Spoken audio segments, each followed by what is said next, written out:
Et bonjour chers amis, j'espère que vous allez bien. Je suis ravie de vous retrouver aujourd'hui pour vos projections du second semestre de l'année 2024. Déjà, on va aller voir la tendance sur cette longue période. Alors, pour cette fois-ci, pour ces projections semestrielles, je vous propose un format un peu différent de ce que j'ai fait précédemment, quelque chose peut-être d'un peu plus concis, d'un peu plus court, parce que vous avez bien sûr tous les mois vos taroscopes mensuels.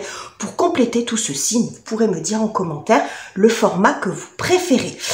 Donc, on va aller voir la partie professionnelle et la partie relationnelle comme je le fais habituellement. Ce sont des grandes lignes, des grandes tendances. Donc, gardez bien recul, distance et discernement. Vous pouvez aller voir les vidéos de votre signe solaire, ascendant ou lunaire, évidemment. Et vous pouvez en profiter également pour aller voir ou revoir les projections du premier semestre.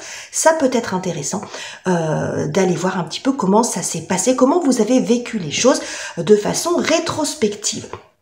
Voilà pour cette introduction, j'en profite pour vous remercier infiniment pour vos likes, pour vos commentaires extrêmement touchants, pour vos encouragements, votre présence et pour tous vos abonnements. Merci à tous infiniment et on se retrouve tout de suite avec votre tirage.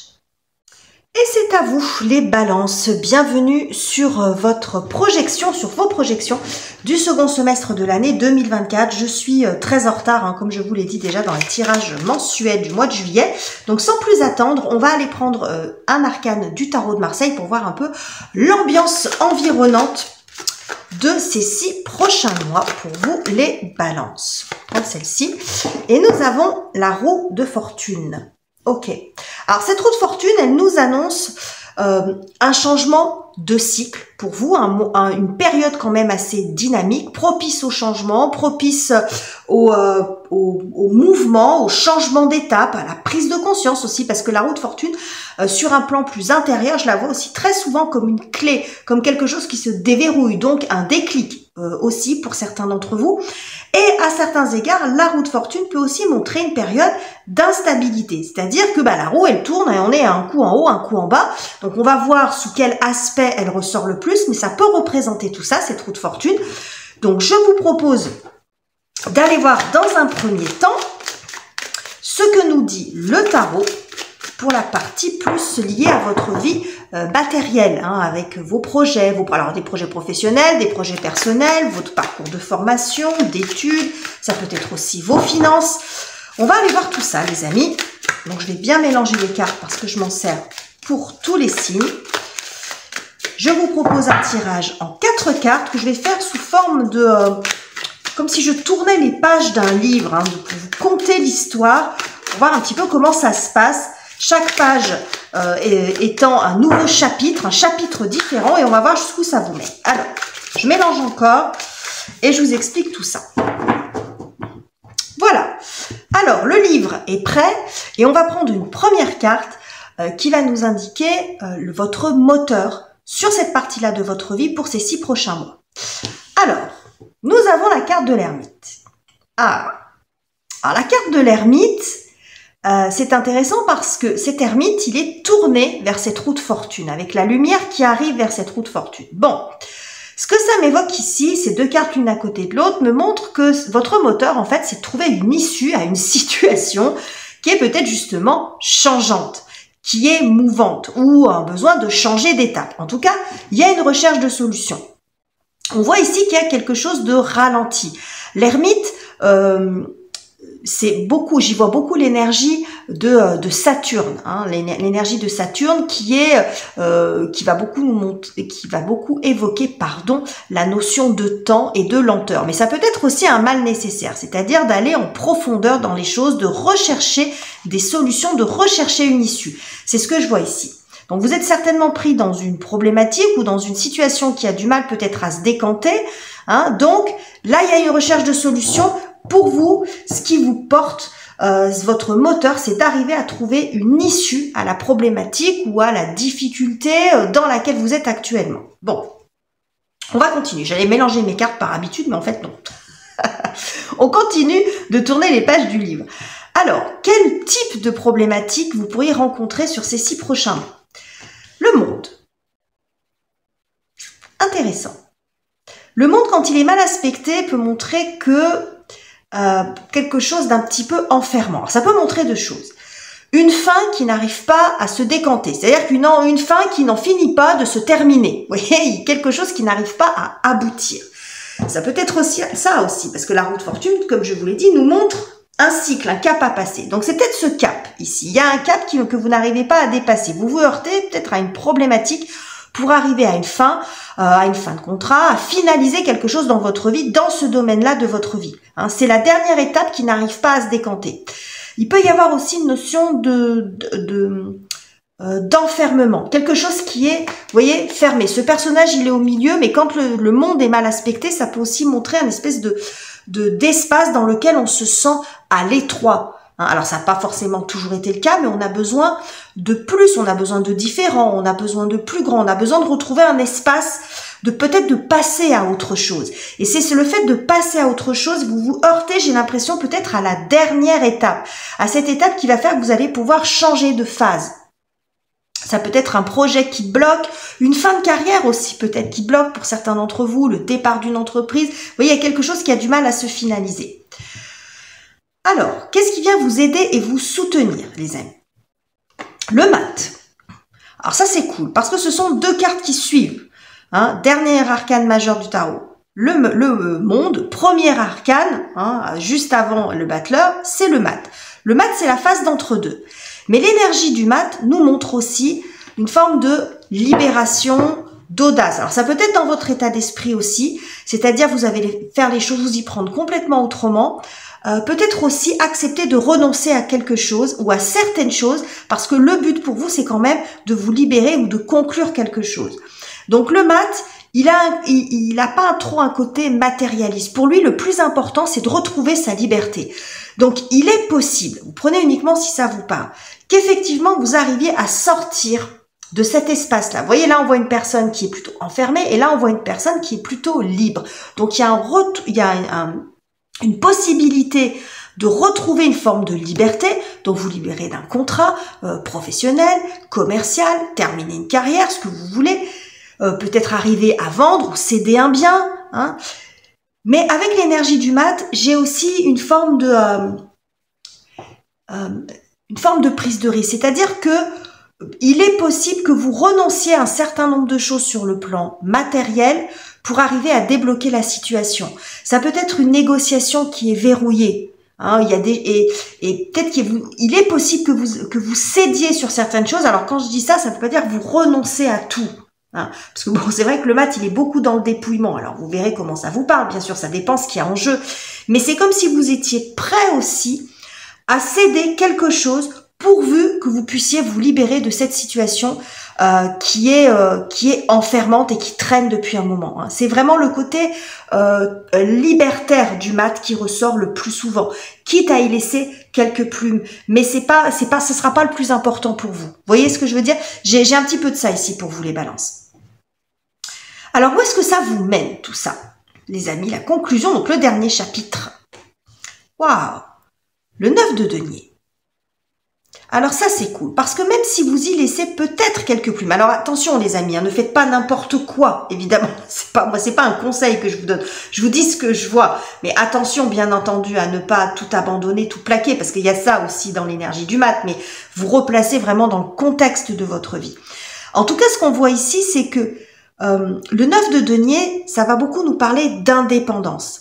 À l'instar de ce mat qui nous parle de cette liberté. Donc cette liberté retrouvée, elle est extrêmement bénéfique. Ici, on nous parle d'autonomie.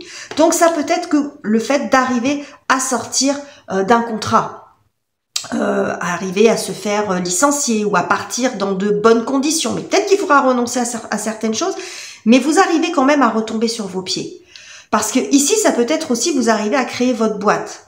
Hein. Alors soit il y avait une problématique sur le plan administratif, ça peut être votre employeur précédent, votre travail précédent.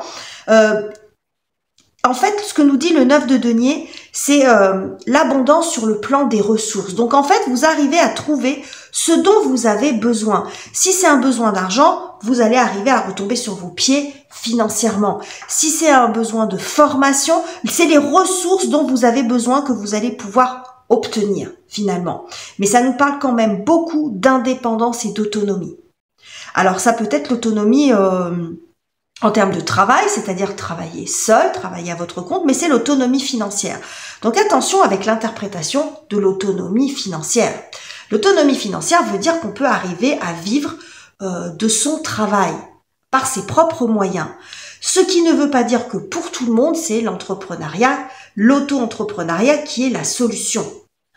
Si vous êtes dans une entreprise et que vous êtes mal et que vous avez vraiment un projet construit et que vous voulez vous mettre à votre compte, ça peut être ça la solution. Mais peut-être aussi que vous pouvez avoir pour certains d'entre vous des entreprises, votre propre boîte qui ne fonctionne pas ou qui ne fonctionne plus. Bon, et que vous avez besoin de passer à une autre chose pour vous, à autre chose pour vous, la solution, ça peut être le salariat.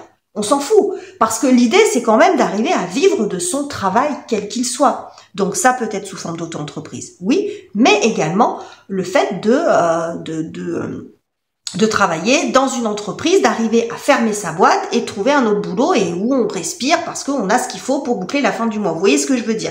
En tout cas, ici, vous arrivez, il y a quelque chose qui se clôture d'une façon ou d'une autre et il y a un retour, il y a une indépendance et le fait d'avoir ce dont vous avez besoin, on nous parle quand même beaucoup d'autonomie et de liberté ici sur ce chapitre-là de votre vie, les amis Balance. Ok, bon.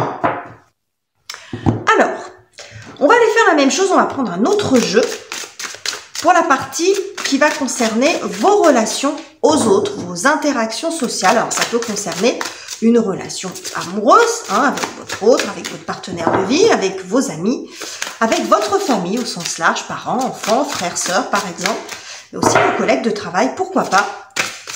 Donc, je mélange bien à nouveau le jeu, puis on va faire le même système de tirage, la même composition, mais dans cette autre partie de vie. Alors, on y va les amis, première carte, quel est votre moteur pour la période qui s'en vient, donc pour ces 6 prochains mois? Le 6 de denier. Intéressant. Intéressant, alors pourquoi c'est intéressant? Alors je vais vous l'approcher parce que visuellement c'est très intéressant. Regardez, ici sur cette petite théière là, vous avez une balance. Le petit clin d'œil du tarot là, faut avoir l'œil, mais bon. Ici on voit cette petite balance. Donc ici on voit votre moteur, c'est l'équilibre. C'est la réciprocité. C'est le fait d'être dans des relations équilibrées dans lesquelles vous recevez à hauteur de ce que vous donnez et inversement. Vous voyez, on est dans quelque chose où tout le monde s'y retrouve. Alors ça peut parler aussi pour certains de réconciliation, de faire la paix. Vous voyez, dans le 6, on est vraiment dans l'équilibre. On n'est pas dans l'excès. Donc, il y a peut-être des personnes avec lesquelles vous avez envie de vous réconcilier ou de retrouver une forme d'harmonie, d'être plus axé sur ce qui vous unit que sur ce qui vous oppose. Mais ça peut être aussi un désir globalement d'être dans des relations dans lesquelles vous vous y retrouvez, où vous n'êtes pas que dans le fait de donner sans jamais rien recevoir en retour. Vous voyez, parce qu'on a besoin, et en plus c'est très caractéristique de votre signe, les balances, vous avez besoin de cet équilibre. Et c'est intéressant parce que comme je vous l'ai dit, la roue de fortune peut aussi montrer un côté instable. Et vous, sur le plan relationnel, souvent ça vous convient pas beaucoup, les balances, parce que vous aimez bien les relations dans lesquelles il y a de la sincérité, où vous savez avec qui vous faites lien. Vous n'aimez pas trop les personnalités changeantes où vous savez jamais, les personnes qui sont un coup là, un coup pas là. Vous avez bien de sentir ce côté fiable, sécurisant et sincère. Bon, c'est pas que spécifique aux balances, mais c'est très caractéristique de votre signe. Bon, on va continuer, on va voir. Alors, quel type d'obstacle vous pourriez rencontrer? Le 5 de coupe. Ouais. Il peut y avoir vraiment une notion de réconciliation ici. Alors, que ce soit avec votre partenaire de vie ou quelqu'un d'autre, peu importe. L'obstacle du 5 de coupe va représenter quelque chose qui n'est pas guéri. Il y a quelque chose, peut-être un événement que vous ressassez. Ça peut évoquer aussi une forme de pessimisme. Le 5 de coupe quand il est mal aspecté. C'est on broie du noir, on va jamais y arriver, on va jamais s'en sortir. Vous voyez, quelque chose un petit peu comme ça avec. Il y a une déception. Il y a quelque chose, peut-être que vous êtes en boucle sur une déception. Il faut arriver, j'ai l'impression, à tourner une page sur quelque chose qui vous a blessé. Et là, vous voyez, il y a cette phase de réconciliation. Donc, il y a encore quelque chose sur le plan émotionnel à dépasser, une page à tourner. Alors, c'est pas évident, parce que la carte du 5 de coupe fait beaucoup référence au deuil. Mais ça peut faire référence aussi au regret, à la déception, ce genre de choses. Quelque chose qui n'a pas fonctionné et qui vous a blessé. Donc, même s'il y a le souhait de se réconcilier, il y a encore des choses à dépasser. Alors, peut-être d'un côté et de l'autre, d'ailleurs. Hein, ça va dépendre de la relation que ça concerne. Mais ça peut montrer aussi une forme de pessimisme sur l'ensemble de vos relations. C'est-à-dire le fait que vous avez été déçu plusieurs fois et que du coup, vous avez du mal à faire confiance à nouveau. Hein, et d'avoir une forme de pessimisme comme ça en disant « mais de toute façon, je suis toujours déçu ». Que ce soit dans mes amitiés ou que ce soit dans les relations amoureuses ou par rapport à une relation familiale particulière, un parent, un enfant, un frère, une sœur, etc. Vraiment vous replacer dans le contexte. Bon, donc il y a cette forme de pessimisme en vous, de blessure qu'il va falloir, quelque chose qui se réveille. Vous voyez, comme une espèce de blessure qui se réveille de façon continuelle, comme ça, ou de façon régulière, on va dire. Bon. Alors, qu'est-ce qui vient vous aider, vous soutenir, les amis? Oh, le mat. Alors ça, c'est pas mal. Parce que dans votre tirage précédent, si vous vous souvenez, les amis, dans ce qui vient vous aider et vous soutenir, si vous vous rappelez de la composition de votre tirage, je ne sais plus dans quel sens c'était. Voilà, c'était comme ça et comme ça. Voilà. Dans ce qui vient vous aider et vous soutenir, on avait le mat aussi. Incroyable. Donc, on a vraiment l'énergie du mat qui est là pour vous sur cette deuxième partie d'année et qui vient vraiment en soutien. Ça nous est répété 2 fois. Alors, dans ce contexte-là, qu'est-ce que ça peut vouloir dire, l'énergie du mat? Eh bien, le mat, c'est arrivé à... Il y a un côté très je m'en foutiste chez le mat, c'est-à-dire qu'on change de phase. On arrête d'être dans le disque rayé. Voyez, donc on passe complètement à autre chose. On se débarrasse du superflu, on se débarrasse de ce qui encombre et on se laisse tenter par une nouvelle aventure. Alors ça peut bien sûr se manifester de beaucoup de façons différentes, évidemment. Ça va dépendre de la relation qui est en jeu. Donc soit on en termine avec cette relation, ça peut être ça aussi. Hein, on reprend, il y a toujours cette notion de liberté dans le mat. Toujours. Mais cette liberté retrouvée, elle peut aussi, le fait d'arriver à faire table rase de ce 5 de coupe. C'est d'arriver à faire table rase de ce qui vous a chagriné, de ce qui vous a fait de la peine, de ce qui vous a peut-être s'est mis en travers de la relation à laquelle vous pensez, par exemple. Avec le 0, on remet les compteurs à 0. C'est-à-dire plutôt que de ressasser, d'être dans le regret, d'être dans le pessimisme, d'être dans le fait de se ressasser, de rabâcher, etc. quelque chose, on fait reset. On repart à 0. Et c'est le couple ou c'est la relation qui peut repartir de 0. On fait table rase avec le mat. Donc la table rase, elle va être très différente pour les uns ou pour les autres, les amis balance. Hein. Ça, c'est pas à moi de le dire. C'est vous qui verrez. Ça va dépendre de la situation dans laquelle vous êtes. Donc, moi, j'ai plus l'impression que vous êtes dans une volonté de vous réconcilier, de vous rapprocher, d'être dans des relations plus équilibrées. Mais après, bien sûr, ça va dépendre de la situation de chacun. Donc, la conclusion vous appartient, les amis. Donc, on va voir maintenant où ça vous mène, tout ça, les balances. Où est-ce que vous mène ce parcours, hein, cette histoire que je viens de dérouler devant vos yeux éblouis. Alors, nous avons le monde. Non, mais sérieusement, c'est pas fabuleux. Je reprends le tirage précédent. Allez, c'est parti. On avait le monde également. Hein. Alors, c'est intéressant parce que dans votre tirage professionnel, le monde venait avant le mat, alors que là, le monde vient après le mat. Très, très chouette, très intéressant. Alors, peut-être que c'est lié d'ailleurs, les deux. Hein. Ça peut être tout à fait lié, les deux domaines de vie. Alors, le monde, où ça vous mène, les amis? Le monde peut nous dire plusieurs choses. Donc, le monde, c'est le dernier chapitre, c'est la fin, c'est l'épilogue. Donc l'épilogue, il sera celui que vous voulez. C'est la fin de la relation. Ça peut être ça, hein. Liberté, je mets fin à l'histoire et c'est votre conclusion à vous. Mais ce que je vois ici dans cette carte du monde, qui nous parlait plus d'enfermement dans le tirage précédent, me montre ici un accomplissement. Et regardez, en plus, je trouve que c'est intéressant la façon dont elle est illustrée, cette carte, parce que ça fait beaucoup référence aussi à la façon dont on vous représente les balances. Regardez cette notion d'équilibre avec cette personne au milieu.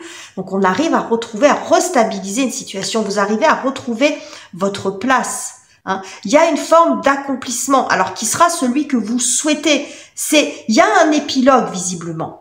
Il y a ce changement de phase, il y a un épilogue qui arrive pour vous, mais cet épilogue et cette conclusion, c'est vous qui allez la faire, c'est pas moi. Mais l'idée, c'est d'arriver à changer de cap.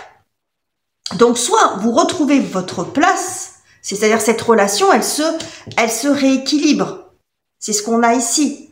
Mais vous, ce que vous voulez, en fait, votre moteur, c'est d'arriver à être dans des relations comme ça. Donc, soit vous y arrivez, et auquel cas, cette relation, elle aura encore cette place, de la place dans votre vie, soit vous n'y arrivez pas et vous passez à autre chose. Mais j'ai quelque chose, vous n'êtes pas dans ici, dans le compromis. C'est-à-dire, c'est soit on est dans une relation comme ça, soit il n'y a pas de relation. Mais vous ne voulez plus être dans le déséquilibre ou dans le manque de sécurité ou dans l'instabilité. C'est un petit peu ce que je vois ici, les amis. Donc voilà les messages que j'avais pour vous, amis Balance. J'espère que ce tirage vous aura plu. N'hésitez pas à me dire en commentaire ce que vous en pensez, à mettre un petit émoticône tout simplement pour aider à faire évoluer ma petite chaîne. N'oubliez pas de vous abonner si ça n'est pas encore fait. Je vous quitte ici, je vous embrasse chaleureusement les Balances et on se retrouve très bientôt pour de nouveaux tirages.